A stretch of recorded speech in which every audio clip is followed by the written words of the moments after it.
And hello guys, once again, welcome back muli sa ating channel. Panibagong araw at panibagong reaction video na naman po tayo. Maligayang gabi kung saan man kayo naroroon. At saka sa ating mga OFW na walang ibang libangan kundi manood dito sa ating Team Kalingap. Siyempre ay labis ang ating pasasalamat sa inyong walang sawang pagsuporta dito sa ating channel. So maraming salamat sa mga nag-subscribe. So ngayon meron tayong panibagong reaction video. Nito nga nakaraang week, nitong nakaraang linggo, usap-usapan yung may hidwaan ko or may alitan na nangyayari dito kay Kalingap Jomar at kay Kalingap Mikoy. Kasi alam naman natin na pareho itong dalawa, parehong sikat yung mga love team nila. May mga ibang supporters na pilit na pinag-away-away itong dalawang keyboys natin. So gaano nga ba talaga yan katotoo? So mamaya ng konti ay ating malalaman yung sagot ni Kalingap Jomar kung meron nga bang hindi pagkakaintindihan yung dalawa. Pero bago ang lahat, huwag kalimutan mag-subscribe sa ating channel, paki-turn on ang notification bell para mas laging updated sa ating mga reaction video. Higit sa lahat, palagi nating suportahan ang nag-iisang ama ng Kalingap na si Kuya Bal Santos Matubang, Ate Edna Vlog in Kalingap Rob. Nandiyan din po ang ating Keyboys, Kalingap Partners, mga charity vloggers sa Pilipinas na tumutulong sa ating mga kababayang mahihirap. Huwag din po natin kalimutan. At syempre guys, ang aking makasamang Kalingap Reactors, ang Karepa, Team Bios, lahat pa ng mga legit Kalingap Reactors, supportahan po natin sila. Kaya naman para mas malaman natin kung ano nga ba, kung totoo nga bang may alitan or hidwaan ang ating dalawang Keyboys, panoorin na muna natin tong mga sagot ni Kalingap Jomar. Speaking of pakikisama, Jomar, naapektuhan ba yung friendship nyo nila Kalingap Dan, Kalingap Mikoy sa mga basher? Kasi di natin mapagkakailan, dami ding basher eh. Dami rin basher? Oo. Oo, naman po na. Ang alam ko sa akin, hindi naman. Although, siguro konting nakapekto din. Kasi, siyempre, meron siguro hindi maiwasan na masasaktan. Let's say, pwedeng masaktan si Mikoy dahil sa mga basher. Nabash kasi siya. Minsan kasi yung parang sa supporter ko din eh. Pwede rin naman yung supporter ni Mikoy. Na pinabash din ako. Parang gano'n. Pero, inano ko naman si Mikoy na basta solid lang kami. Basta solid lang yung kanina. Okay kami ni Mikoy. Okay kami. Oo nga, hindi natin natapos. Baka sabihin nila. Oo. Okay po kami. Yes. Kasi marami din nagtatanong na, diba, di may iwasan na yung may mga issue-issue. Changes lang eh. Pero, basta gusto lang, nagpusap-pusap naman na kami. Hindi pasabong lakar. Although magulo yung ating, yung mga supporters, kami dapat maging solid pa. Yes. Okay kami sa Para ma-convince din sila na, ay, nagkakasundo naman pala sila. Bakit ba tayo nagiging toxic sa kanila? Diba? Sa araw nga, magkakasama kami nila ni Kuya Takitilitan. Oo.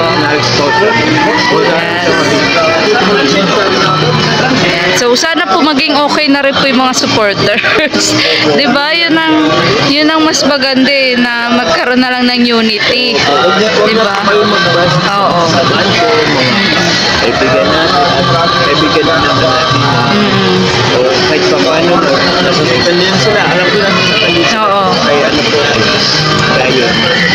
I-encourage ko lang na huwag na po Saka, sana iwasan yung pagkukumpara, di ba? Huwag na po magkumpara. Iba-iba po ang bawat isa sa amin. Yes. Yung magkumpara kayo, sarilihin na lang po. Yan, tama. Huwag nang idaan sa social media, di ba? Huwag na idaan sa social media. Lalo na sa mga angel, di ba?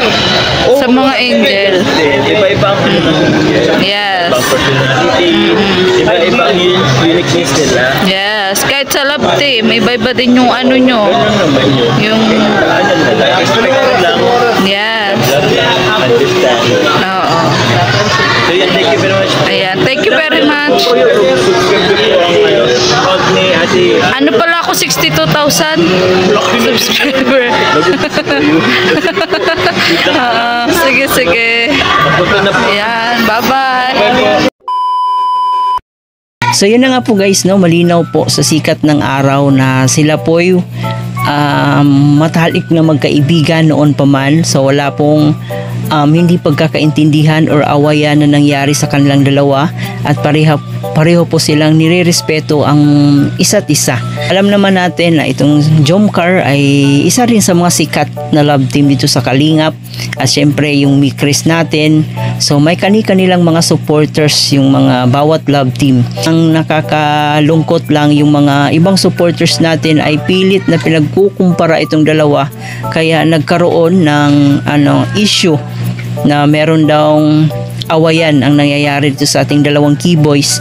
Pero malinaw naman po yung sinabi ni Papa Joms, ni Kalingap Jomar, na wala pong awayan or hindi pagkakaintindihan nilang Mikoy, kasi alam naman natin na noon pa ay magkaibigan na talaga itong si Mikoy at si Papa Joms. Kung ano man yung mga nakikita natin, nababasa natin na pilit na pinag-away itong dalawang keyboys natin, ay wag na lang po nating patulan pa. No, i-ignore na lang po natin, kasi mas lang yan nakakadagdag stress lang po yan sa atin. Kung tutuusin, wala naman talagang bangayan na nangyari sa kanilang dalawa. So I hope guys, malinaw po yung mga sinasabi ni Kalingap Jomar na okay po sila. No, magkaibigan po sila. Syempre nandito tayo sa Kalingap, so one Kalingap, one family. So ano pang silbi sa one Kalingap, one family kung merong awayan, bangayan dito sa loob ng Kalingap.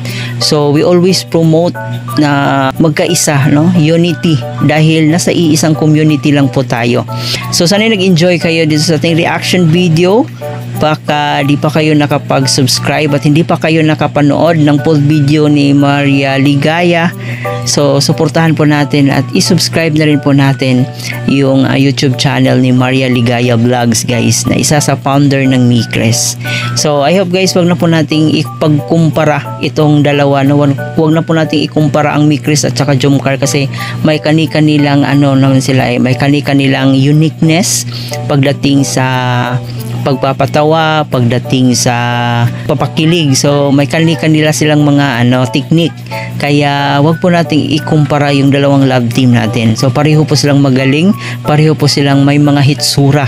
One Kalingap, one family, kaya dapat i-promote po natin yung salitang unity.